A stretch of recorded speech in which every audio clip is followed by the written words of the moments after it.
обикновено нещата се получават. Четвърти максимален резултат в шампионата на бухалки. Последна Флорентина Бутаро. 9,875.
Нищо ни остава на Бутаро, освен да зрее и да продължава да работи по същият начин.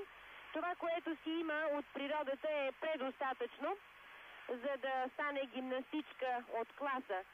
Между прочим, не може да не ви е направило впечатление. Вече всички са възприели гимнастиката на българките. Гимнастика, в която има, ако не някаква основна идея, то поне се спазва много стриктно един и същи стил от началото до края. Много късно е вече да се промени насоката на развитие на художествената гимнастика в световен мащаб.